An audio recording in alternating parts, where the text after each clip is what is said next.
You're listening to Thursday Night Tailgate with Chris Mascaro and Bob Lazari, where NFL legends live on.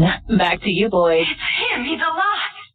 And now back with us here on Thursday Night Tailgate is author Ron Lippock. Ron wrote a wonderful book that any Steelers fan will love. And if you're still looking for the perfect gift for the Steeler fan in your life, go online to Amazon.com. Check out his book. It's called Steelers Takeaways, Player Memories Through the Decades. And he's got dozens of wonderful interviews on there. And we've had some of our guests have been on his show. Some of his are in his book. Some of those guys have joined us as well. It's been a wonderful kind of reciprocal relationship. He's been a wonderful friend, a wonderful follower, and we're great admirers of his work as well. And we are very honored he is back with us again tonight here on Thursday Night Tailgate. Hey, Ron, Chris, and Bob, thanks for coming back on the show. Hey, Ron. Hey, guys. Thanks for having me. Good talking to you. So, Ron, I want to start our time with you tonight because one of the guys that you've interviewed is one of my all-time favorite Steelers, and that's Kendrell Bell. And I know you've spent some time with him. He's a guy that when he came into the league back in 2001 out of Georgia, I had never seen an inside linebacker devastate offensive linemen the way he did. It was sort of tragic that the injuries that he dealt with and that his career was so brief. But talk about your interview with him and what you learned about Kendrell. Well, it's interesting that you lead up with the injuries because that's a lot of what we talked about. Actually, it's tough for guys like this. You know, they get injured and they come back too soon from injury during their playing time, and then that sets them back even further. And that's pretty much was the story of that stellar start that he had. He just never really was able to come back from those injuries and be 100%. And to his own admission, he came back too soon. And now he's sort of going through some of those issues that a lot of the players you hear about are going through now with memory loss and concussion issues and that sort of thing. So he's dealing a little bit with that. Was at first a little reluctant to do interviews with anyone, but after a while he was willing to talk, and I was grateful for that conversation. But it's tough. I've heard a lot of those stories recently from Louis Lips, who I spoke to recently, who had the same concerns about, his memory issues. They seem to be more prevalent now than even a year ago when I was talking to these guys. Ron, of all of the former Steelers that you've talked to, did any of them, say something to you during the course of the interview that really caught you off guard, made you say, wait a minute, what? What was that? Did anyone take you by surprise? Well, I mean, there's always those comments. I remember speaking to Troy Edwards, and, Troy was a heck of a talent coming out of college, came to the NFL, and in the interview, he was very blunt, and he said, you know what, I screwed up. I could have been big, and Hines Ward was telling me to read the playbook and listen, and I didn't do it. And I just thought I knew better, and I was freelancing the whole time, he said. And I should have done better. And so stories like that where people come out and are just honest, and you hear all the success stories of a lot of these guys. I had a chance to speak to Joe Green a couple of weeks ago, and there's nothing but success in those stories. And then you hear a guy like Troy Edwards, and you think, wow, he's going to blame it on something else. He's going to blame it on injuries. He's going to say, he did all he could, and the scheme wasn't right, whatever. But, to his credit, and to a lot of the guys who didn't succeed to the level they wish they had, they've been pretty sincere and pretty transparent about what they didn't do to succeed. And that was kind of refreshing to hear. It's nice to hear these guys step up and say, it was on me. And Troy Edwards doing that was a real interesting story for me. Bob, questions for Ron? Great to have you back, Ron. And I just love talking about some of these old Steelers. And I don't know if I get a chance to bring this up the last time we spoke, but one of my favorite Steelers ever was Antoine Randall, and he only played 4 years with the team. But when he came out of Indiana as a quarterback, I was interested to see, number one, if he'd make it in the NFL and how he would be used, and became one of the more versatile guys that pretty much ever walked on a field, because he did a little quarterbacking, receiving, obviously. He ran back kicks. He did so many things, and you had a chance to talk with him. How about your memories of him as a player and what kind of guy he was? And just a real fun guy. I mean, he's just it was interesting because the week that I interviewed him, just by sheer coincidence, my son actually met him in D.C. on some event. So I asked him, and it goes to your question. I asked him, do you remember my son? And I know he didn't, because there's thousands of kids. And he said, yes, sure, I remember him. He was a great kid. That's Antoine Randall. There's no way he'd remember my son as much as memorable as my son might be. But he was just that kind of nice, sincere guy. And on the field and off the field, he very religious. Faith is a big part of who he is. And just, he just likes to have fun out there, and you can see that he talked about the trick play in the Super Bowl, where he threw the touchdown pass, and how he was instrumental in talking to the coaches about how that play developed and how much fun that was. That's Antron Randall out. And we've swapped stories in the past round of, obviously Brock Blyer, and I think Chris will agree, we probably haven't talked to a guy we've had more respect than him, just knowing what he did, both on a football field and for our country. Did you have that same feeling the times you talked with him? Oh, yeah. He was just a real nice guy. I mean, this is a guy who's getting pulled in a lot of different directions. Just, he's got the performance that he does. He's got his business that he still does. And, he just makes time for everybody. And, he's just a stand-up guy and just, shoot straight, but respectfully so. I know he got a lot of heat for some of the things that he said about the Steelers, and he's in a position where he gets to do that. He's a Super Bowl winning vet who didn't like some of the things he saw, and he gets to say that. And I think that was kind of interesting to see the response that he received from that. But he's just a good guy and straightforward guy, and what you see is what you get kind of guy. And Ron, sort of staying on the topic of this year's team and the things that we're seeing, I know, you do a great job during the course of Steeler games of tweeting out and sort of laying it on the line. And when you look at what we've seen over the last couple of weeks, we have an embarrassing loss to the Raiders, which, it just seems to happen all the time. No matter how bad the Raiders teams are, they always seem to beat the Steelers. And then they come up and put a pretty good game together and beat the Patriots last week. So, is this a team that you think can they do it again? Can they beat the Saints? Can they beat then a bad Bengals team and get into the playoffs, or is this a team that's just going to break our hearts? Yes, to all of that. I think it's hard to say. I think that this is a team that can win. I mean, this is a team when it's on can beat anyone, right? But there's something. Two things to that. The one thing that over the past 4 weeks, this team hasn't scored more than 7 points in the second half in over a month.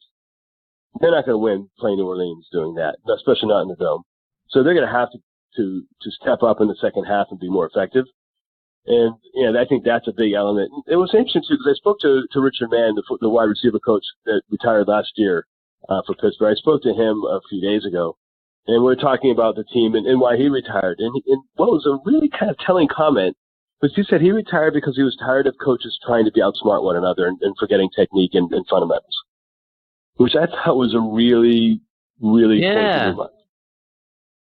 So, what do you think he meant by that on the team?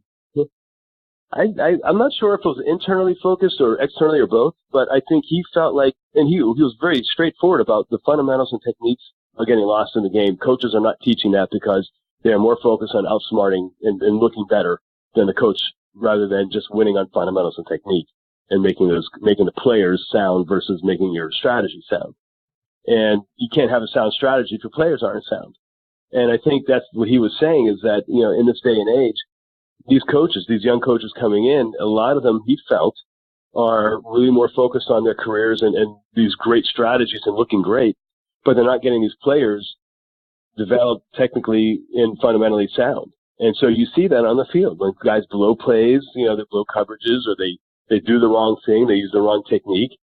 And, it's that age-old question. There's an incredibly sound, technically sound, fundamentally sound team that has a decent strategy.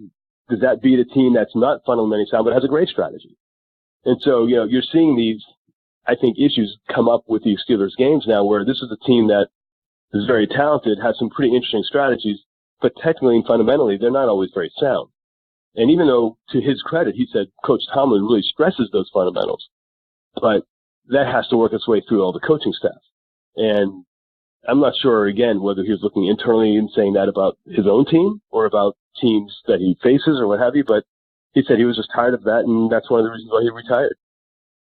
And it's interesting because, as you mentioned, right, that's some of the things that makes you scratch your head. I mean, you look no further than the scoring play to Chris Hogan this past week, where there wasn't anyone within 19 yards, and I forget the actual stat where they were saying that that's the most wide open any player has been in, I don't know how many decades or whatever it was, but it was in many years that, three guys went one direction and nobody went that way. Yeah. What's that? And the Steelers seem to be really great at letting other teams break all those records. Every single game you hear, no team has done this until this game against this team. And that team always seems to be the Steelers.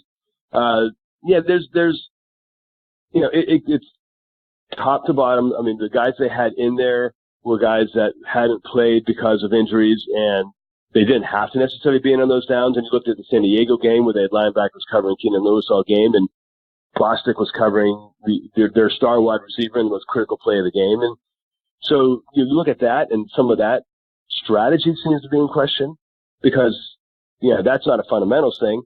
But there's also the fundamentals. They've gotten a lot better at tackling, which is great, but some of the other things of just knowing the playbook and not making mistakes in the playbook, that's another thing. So I think, sort of getting back to where they can beat New Orleans, I think if they can score some points in the second half and not be as anemic in the second half, I think they can give New Orleans a good run for the money. A New Orleans team, by the way, which at least on the road the past few weeks has not played all that wonderfully. So I don't think they're unbeatable, certainly. And Ron, Tomlin did a nice job of not completely throwing Artie Burns under the bus, but he was on the field for that play against Hogan, and then wasn't on the field at all after that. And this is a guy that lost his starting job for several weeks. Is this really an Artie Burns issue? Is this a guy that we're going to be looking at like a Jarvis Jones, who we say, boy, another first round pick that didn't pan out? Well, I mean, the sad thing there is I don't think he was ever supposed to be a first round pick. I think it's very, very unlike the Steelers to reach for need in the first round, especially. I'm not convinced they didn't do that with Artie Burns, though. I think they thought maybe they're one or two guys away, and any guy was almost an upgrade. And so they felt like Artie Burns would be an upgrade. And lo and behold, I don't think he is so much. And I thought Sensabaugh, by the way, has played pretty decently out there the past few weeks. So I'm not sure what the rush is to put him on the field. I know he's a first round, but he's not playing the best football of the corners available. So put Sensabaugh out there. Sensabaugh I thought was, perfectly adequate on a team where unfortunately in that position, that's an upgrade. So, I'm not feeling like we need Artie Burns out there, with what he brings. And I think, of course, next year you're going to see that being a big focus of this team. I just don't think Artie Burns will, to answer your question, be a long-term answer there. Bob, one more for Ron before we let him go. Yeah, sure, Ron.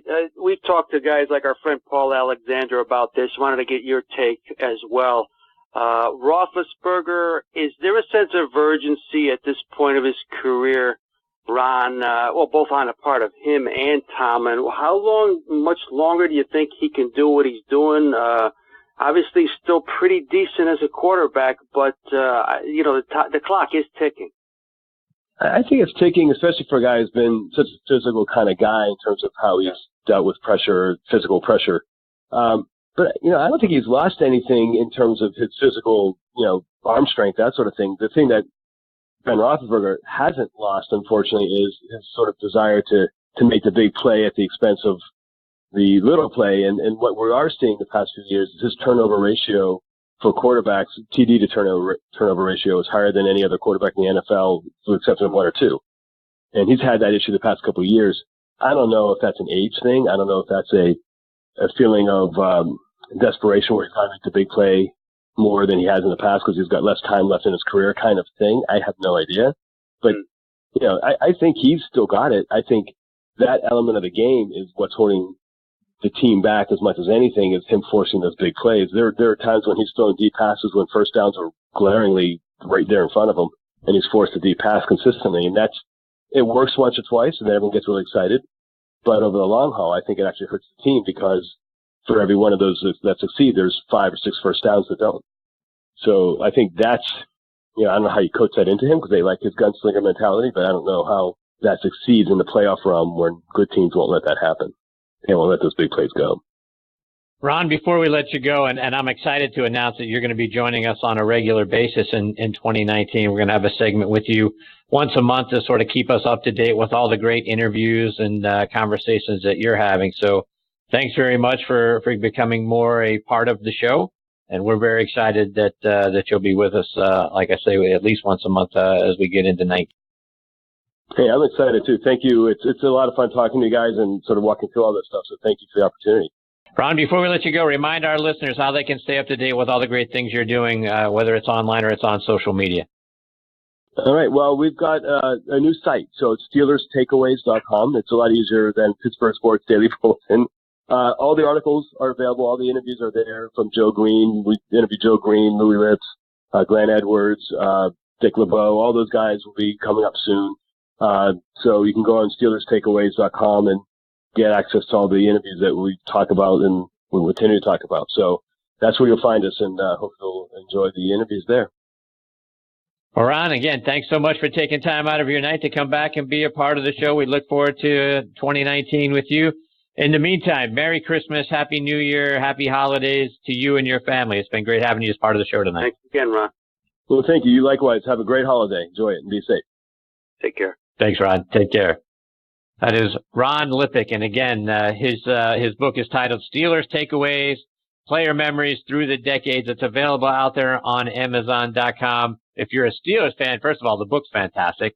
But then following Ron when on Sundays or whenever the Steelers happen to be playing that week, at Pittsburgh Sports is where you can find him on Twitter. A lot of fun. He's very insightful, and as Bob, as you can imagine, as passionate and as upset as I get when the Steelers are not playing well.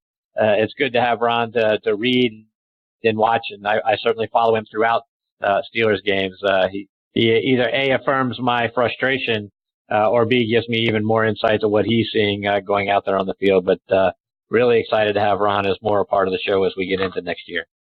Yeah, we are, Chris, and it's great to have a guy that has an appreciation for the history of a franchise, but is really up on the current situation too, and getting both of that's terrific. And again, we're honored to have him as a part of the show. All right, when Bob and I come back, we'll be turning on the Thursday night tailgate spotlight on the positive. We got 2 more great stories for you about players doing great things out there in their communities. We'll do that, then we'll wrap up the show all on the other side of these words about our friends at the Salt Creek Golf Retreat and DP Quality Foods from our announcer, Joe Lajanusa.